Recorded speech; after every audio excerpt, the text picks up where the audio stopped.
एंड्रियो जो कि फ्लोरिया का लॉर्ड था वो हंसते हुए कहता है पायरेट किंग यान फेड्रा। ये कितना फनी नाम है ना। और उसके सामने यूजीन बैठा था। वो कहता है फ्लोरिया में कोई इंसान ऐसा नहीं है जिसको एम्पर का ये नाम ना पता हो। लेकिन आखिर कैसे हो सकता है कि एम्पर यान फेड्रा अपनी लग्जरी वारशिप पायरेट्स को दे दे, वो भी ऐसे लोगों को जिनके पास कोई घर नहीं है, और इसके अलावा उनको पूरे साल के लिए इतने ज़्यादा सामान दे। आखिर ये हीरोइक टेल है कैसी। तो वो कहता है मेरे भाई, मुझे लगता था तुम तो एम्परर की आंख से बचने की कोशिश कर रही हो, लेकिन लेडी की वजह से तुम तो उनकी आंख में आ चुके हो। वो कहता है वेल, ये सारी उसकी गलती नहीं है। मुझे अपने प्लान में जो फंड्स यूज़ होने थे उसके लिए शॉर्टेज महसूस हो रही थी। तो वो कहता है ओह अच्छा। यूजीन कहता है मुझे लूरेट माउंटेन को ख़रीदना था और उसके लिए मेरे पास पैसों की कमी थी, तो इस तरह मैंने अपनी शिप उसके बेच दी और फिर एम्पर के पैसे मेरे पास आ गए। अब मैं उसके पैसे से उसकी बर्बादी करूँगा। तो वो कहता है क्या कोई जगह अभी बची नहीं है। तो यूजीन कहता है हाँ, कैरियन साइड हम उस पर ही सारा काम करेंगे। तो एंड्रयू हंसते हुए कहता है ओ माई, हम तो बिल्कुल वहाँ पहुँच चुके हैं। तो तुम्हारा क्या ख्याल है, ये ग्राउंड ब्रेकिंग सेरेमनी कब होगी। तो यूजीन वो स्माइल करते हुए कहता है ऑफ कोर्स, ये सेरेमनी तो होगी फाउंडिंग डे के फ़ौरन बाद।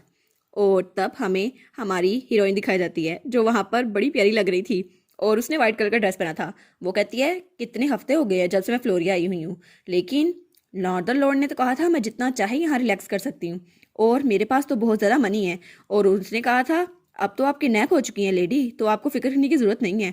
लेकिन ये जगह तो सच में एक जन्नत है जैसे कि लोग कहते हैं, पर फिर भी मुझे अब तो फिक्र होने लग गई क्योंकि मैं कुछ देर ज़्यादा ही यहाँ पर रही हूँ। और वो कहती है और मेरे लेटर का अभी तक रिप्लाई क्यों नहीं आया, फादर ने अभी तक लेटर देखा नहीं या फिर वो अपनी टेरिटरी से निकले नहीं। और तभी उसके ऊपर कोई अम्ब्रेला करता है। तो हमारी टर्न कहती है क्या, और वो आदमी कहता है एक्सक्यूज़ मी, क्या यहाँ पर आप अकेली हैं, लेकिन धूप तो बहुत ज़्यादा तेज़ है। और हमारी हीरोइन उस तरफ देखती है तो वहाँ खड़ा था एम्परी यान फैटजा, हमारी हीरोइन का हस्बैंड। तो वो उसको देखकर सोचती है यार ये कितना हैंडसम है। तो वो कहता है आपकी आंखें दर्द नहीं कर रही। तो वो कहती है ये इतना हैंडसम कैसे हो सकता है, और कोई ऐसा हैंडसम यहाँ पर क्यों आ सकता है। वो कहती है क्या हम लोग पहले कभी मिले हैं। तो वो कहता है हाँ शायद, मुझे इस बारे में पक्का पता नहीं है, लेकिन आप भी बहुत ज़्यादा फैमिलियर लग रही हैं। तो हमारी हीरोइन कहती है ये तो इतना हैंडसम है, इतना हसीन चेहरा है इसका, लेकिन मुझे ऐसा क्यों लग रहा है मैं इससे पहले भी मिली हुई हूँ। और हमारी हीरोइन सोचती है अगर नॉर्दर्न लॉर्ड के पास डार्क हेयर और रेड आइज होती हैं तो ये लड़का, ये तो बिल्कुल typical blonde blue hair emperor की तरह लग रहा है, ये बिल्कुल वही टाइप लग रही है। तो फिर भी मैं नॉर्दर्न ड्यूक को ही प्रेफर करूंगी। तो फिर वो लोग वहाँ से चलते हुए जा रहे थे। तो हमारा एम्पर पूछता है क्या आप यहाँ पर अकेली आई हैं। वो कहती है नहीं नहीं मैं अकेली नहीं हूँ। तो वो कहती है मैं अपने फेवरेट से हटूंगी नहीं। और फिर वो चम्मच से उसको आइसक्रीम खिला रहा था और हमारी हीरोइन खुशी खुशी खा रही थी। वो कहता है ऐसी कोई चीज़ है जो आप नहीं खा सकती। तो हमारी हीरोइन कहती है नहीं। और उसके बाद वो तो उसको घर भी छोड़ने आया था, और हमारी हीरोइन दिल में कह रही थी मैं तो डार्क हेयर और रेड आइज के पीछे पागल हूँ, मैं इसके साथ बिल्कुल भी डेटिंग करने वाली। और वो तो उसको गुड बाय कह रही थी, लेकिन वो वहाँ पे बैठी अपने बालों को सहला रही थी। वो कहती है आखिर में हम लोग कल दोबारा से मिलने वाले हैं, और ब्लश करी थी और उसके सामने टोमा बैठा था। और वो कहती है उसने कहा था वो डायरेक्टली मुझसे मिलने आएगा और कल खुद मुझे आके पिक करेगा, कितना स्वीट है ना। तो टोमा कहता है ऐसा लगता है आप बहुत ज़्यादा रोमांस इंजॉय कर रही हैं लेडी, क्या आप किसी इंसान को डेट कर रही हैं। वो कहती है नहीं, आप क्या बात कर रहे हैं।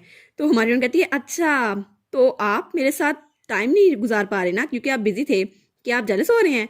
तो यूजीन कहता है मैं और जेलस। वो कहती है हाँ हाँ, कितना इंटरेस्टिंग है, डार्क हेयर रेड आइज और blonde hair blue eyes, rivals in love, कितना अच्छा लगेगा ना। तब यूजीन सोचता है मैं तो उसको बाहर निकलवा रहा था ताकि मुझे उसके साथ वक्त ना गुजारना पड़े, लेकिन आजकल मुझे उसके साथ अकेले में वक्त गुजारना बहुत ज़्यादा ऑकवर्ड लगता है, इसलिए मैंने उसको बाहर भेज दिया। लेकिन फिर भी मैं इतने एक्सक्यूजेस क्यों बना रहा था ताकि मैं उसको बाहर भेज सकूं, लेकिन मुझे ये चीज़ भी बहुत ज़्यादा परेशान कर रही है कि वो किसी और के साथ घूम रही है, लेकिन क्यों। और वैसे भी उसने कहा था मैं उसकी आइडियल टाइप हूँ। और हमारी हीरोइन पीछे से बोली जा रही थी। वो कहती है इस तरह की स्टोरी तो बहुत ज़्यादा अच्छी होगी, नॉर्दर्न ड्यूक और एम्पर इनका राइवल तो कितना ज़्यादा अच्छा होगा, फिर भी चले मैं आपको चूज़ करूंगी, लेकिन वो इतना हैंडसम क्यों था। और तब हमारा यूजिन सोचता है ब्लॉन्ड हेयर और ब्लू आइज, ये तो एम्पर के बाल है ना। तो तब वो कहता है लेडी क्या आपको पता है उस जेंटलमैन के यहाँ विजिट करने का मकसद क्या है। तो हमारी हीरोइन कहती है ओ उन्होंने कहा था उनकी तबीयत नहीं ठीक इसलिए वो छुट्टियां गुजारने के लिए यहाँ पर आए हैं, और वो किसी तरह के ड्यूक हैं। तो हमारा हीरो कहता है क्या ड्यूक, लेकिन एम्पायर में कोई ड्यूक बचा ही नहीं है माई लेडी, क्या आपको नहीं पता कि एम्पायर में ड्यूक्स बिल्कुल खत्म हो चुके हैं। तो हमारी हीरोइन कहती है ओ वो तो फॉरेनर हो गए ना, जैसे फ्लोरिया में भी तो ड्यूक है ना, तो मे बी वो यहाँ का ना हो। तो यूजीन कहता है क्या यहाँ का ना हो, लेकिन ये सारी की सारी चीज़ें इतनी सस्पिशियस क्यों लग रही है। और उसके बाद हमें रात का सीन दिखाया जाता है और यूजीन वहाँ लेटा हुआ था, वो सो रहा था लेकिन उसको कोई चीज़ तंग कर रही थी। और तभी हमें उसका ख्वाब दिखाया जाता है और तब वो अपने हाथ देखता है जब वो बहुत छोटा था और उसके हाथ कांप रहे थे। वो कहता है हाँ, मैं ही हूँ सर्वेंट रॉयल फैमिली का आखिरी मेंबर। और उसके इर्द गिर्द हर तरफ आग ही आग थी। और तब एम्पर उसकी तरफ हाथ बढ़ाता है और एम्पर तो बिल्कुल पागल लग रहा था और उसके इर्द गिर्द हर तरफ खून ही खून था। तब वो यूजीन का चेहरा पकड़ता है और कहता है, यूजीन विनर डी सर्वन, क्या तुम जानती हो मैं कौन हूँ। और यूजीन बहुत ज़्यादा डरा हुआ था क्योंकि उसके इर्द गिर्द लाशें ही थी और सिर्फ आग थी। तो वो कहता है, यान फैजा, और उसने अपने हाथ के पीछे एक तलवार छुपाई हुई थी, एक छोटा सा चाकू। तो एम्पर कहता है, हाँ बिल्कुल, तुम्हारी माँ, उनका नाम एरिस र्यूकन था, है ना। तो यूजीन, वो तो रो रहा था, वो कहता है, मेरी माँ एथिना र्यूकन, वो तुम्हारी माँ की हाफ सिस्टर है, तो इस हिसाब से हम दोनों कजन्स हुए। और वो उसको देखता है और कहता है, क्या कजन्स। तो यूजीन बहुत ज़्यादा गुस्से में होता है, वो अपनी तलवार आगे करता है और एम्पर के मारने लगता है, लेकिन एम्पर अपने हाथ से उसे रोक लेता है और फिर उसे नीचे गिरा देता है। तो यूजीन कहता है, कजन्स, मेरे साथ मजाक मत करो, तुमने मेरी पूरी फैमिली को खत्म कर दिया और मैं तुम्हें मार के रहूंगा यान फैजा, तुम्हारी हिम्मत कैसी हुई। तब एम्पर उसकी तरफ देखता है और अपनी तलवार उठाता है। वो कहता है, मुझे लगता है तुम्हारे साथ बात करना इस वक्त बहुत ज़्यादा मुश्किल रहेगा। और फिर वो यूजीन को एक कट देता है उसके पाँव पर और यूजीन बहुत ज़्यादा रोने लग जाता है। तो वो कहता है, मैं तुम्हें कुछ टाइम दे रहा हूँ ताकि तुम्हारा सर थोड़ा ठंडा हो और तुम आराम से इस बारे में सोचो। तो वो कहता है, ठीक है, जब ये जख्म खत्म होगा तो उसके बाद तुम मुझसे मिलने आना, क्योंकि यूजीन विनर, हमें बहुत सारी चीज़ें डिस्कस करनी है माय डियर। और एम्पर, उसने अपनी तलवार नीचे रख दी थी और उसने यूजीन को जिंदा छोड़ दिया था। और तभी यूजीन की आंख खुलती है और वो हड़बड़ा के वहाँ बैठ जाता है। वो बहुत ही ज़्यादा डरा हुआ था अपने नाइटमेयर से। और तब वो इट के देखता है और तब वो अपने पाँव को देखता है और उसके पाँव में बहुत ज़्यादा तकलीफ हो रही थी।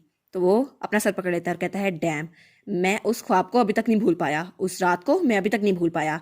और यान फैजा, मैं तुम्हें ख़त्म करके रहूँगा, आखिर तुमने मेरी पूरी फैमिली को ख़त्म किया था। और तब हमें उसके पाँव का वही निशान दिखाया जाता है जो ख़त्म तो नहीं हुआ था लेकिन उसका निशान अभी तक बाकी था। और उसके बाद सीन चेंज होता है और हमें होमार र्यूकन दिखाया जाता है जो कि यूजीन का गॉडफादर था। और वो कहता है, मुझे माफ़ कीजिएगा, मुझे लगता है तैयारियां पूरी नहीं थी, लेकिन हमें आपसे मिलकर बहुत ज़्यादा खुशी हुई। और उसके सामने बैठा हुआ था हमारी सिलेसिया का डैड आइजक मैजरिन। वो कहता है, मैंने एक्सपेक्ट नहीं किया था कि सुबह सुबह मुझे रॉयल गेस्ट को रिसीव करना पड़ेगा। तो फिर वो सोचता है, आइजक मैजरिन मेरे घर आया, लेकिन आखिर क्यों। और काउंट मिरही, ये तो टॉप स्कॉलर है ना इंपीरियल फैमिली का, तो ये यंगेस्ट टॉप स्कॉलर आखिर यहाँ पे क्या कर रहा है। और इसे तो जीनियस ऑफ द सेंचुरी भी कहते हैं और एम्पर का राइट हैंड भी। लेकिन आखिर क्या वजह हो सकती है कि वो इस आदमी के साथ यहाँ पर आया है। और तब वो दोनों बड़े सीरियस होकर वहाँ पे बैठे थे। तो वो उनको देखते हुए सोचता है, आखिर ये लोग एम्पीरियल ऑर्डर की वजह से यहाँ पर आए क्यों हैं, आखिर हो क्या रहा है।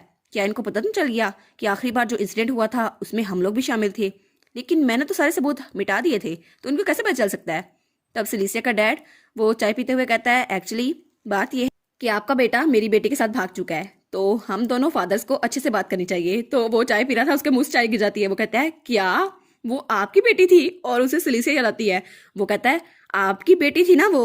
तो फिर वो खड़ा होते हुए कहता है, नहीं, मेरे बेटे ने कुछ नहीं किया, आपकी बेटी थी जिसने मेरे बेटे को सिड्यूस किया। तो वो कहता है, आपको पता भी है मैंने अपने बेटे को कितने नाजो नाम से पाला है और मैंने तो उसको कितने केयर से पाला है, वो तो बहुत ज़्यादा अच्छा बच्चा है और मैं तो उसे बहुत ज़्यादा चेरिश करता हूँ, वो ऐसा कर ही नहीं सकता।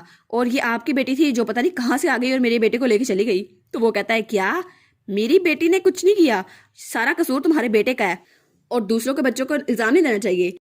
तो हमार कहता है, मुझे क्या पता, मैं अचानक उठा और मुझे पता चला कि मेरे बेटे को कोई क्रिमिनल लेके चली गई है, तुम्हें पता भी होगा मैं कैसा महसूस कर रहा हूँ। और वो दोनों वहां पे लड़ रहे थे और मेरी वहां खड़ा था। वो कहता है, नहीं, तुम्हारा बेटा मेरी बेटी को ले गया है। वो कहता है, नहीं, तुम्हारी बेटी ले गई है। और दोनों वहां पे लड़ी जा रहे थे। तब मिरही उसके कान में कुछ कहता है तो वो थोड़ी देर चुप होता है और होमार सोचता है, पता नहीं अब इसने क्या कहा। तो वो उसकी तरफ देख के कहता है, मैंने सुना था कि र्यूकन ने टोबोसनिक शेड्यूल कैंसिल कर दिए हैं, लेकिन अब मुझे पता चला ये क्यों हुआ है। तुम्हारा बेटा तो बिल्कुल प्ले बॉय है। तो होमार वो कहता है, क्या, यूजीन मेरे बेटे ने ऐसा किया, उसने शिप को बेच दिया तुम्हारी बेटी को। लेकिन वो हो रही थी फादर्स बैटल मैजरिन और र्यूकन के बीच और आइजक मैजरिन को एक विन पॉइंट मिल चुका था और वो हार चुका था होमार र्यूकन। और उसके बाद फ्लोरिया में उसी टाइम का सीन दिखा रहता है जहां हमारी हीरोइन बहुत ज़रा खुशी खुशी खड़ी थी। वो कहती है, ओ ड्यूक वेलकम। और उसके सामने हमारा एम्पर खड़ा था जो कि हमेशा की तरह हैंडसम लग रहा था। तो वो उसके लिए फूल लेके आया था। वो कहता है, मैं आपको अपने साथ ले जाने के लिए आया हूँ माई लेडी। तो हमारी हीरोइन बहुत ज़्यादा खुश हुई थी। वो कहती है वाह ये तो बहुत ज़्यादा प्रीटी है।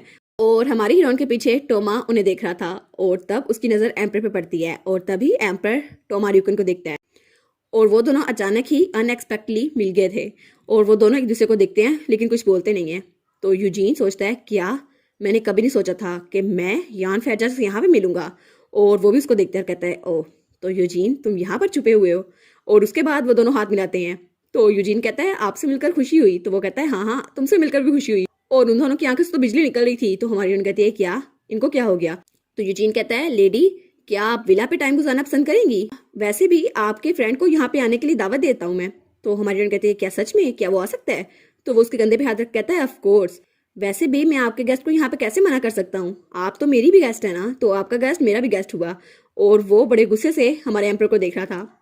और उसके बाद वो तीनों वहां पे बैठ चुके थे बहुत सीरियस होके और एम्पर अकेला बैठा था और यूजीन और हमारी हीरोइन इकट्ठे बैठे थे और उन तीनों की बातचीत होने वाली थी। तो एम्पर कहता है मैंने आपके बारे में बहुत ज़्यादा कुछ सुना है, टोमा र्यूकन नॉर्दर्न लॉर्ड, आप तो बहुत ज़्यादा फायदे में रहे हैं। तो वो कहते हैं हाँ मैंने भी आपके बारे में बहुत ज़्यादा सुना है, यही कि आप अपनी बीमारी की वजह से यहाँ छुट्टियाँ गुजारने के लिए आए हैं। तो हमारी हीरोइन कहती है ये क्या, ऐसा क्यों लग रहा है इन दोनों के दरमियान कुछ टेंशन है। लेकिन ये टेंशन तो ऐसी लग रही है जैसे हीरोइन के लिए दो लोग आपस में लड़ रहे हों, टायरेंट एम्पर और नॉर्दर्न ड्यूक। ये तो लव राइवल्स लग रहे हैं और मैं तो उसको पॉपकॉर्न खाते हुए भी इंजॉय कर सकती हूँ, ये तो बड़ा मजेदार होने वाला है। तब वो एम्पर को देखती है तो एम्पर खांसता है। तो हमारी हीरोइन कहती है आप ठीक तो हैं ड्यूक।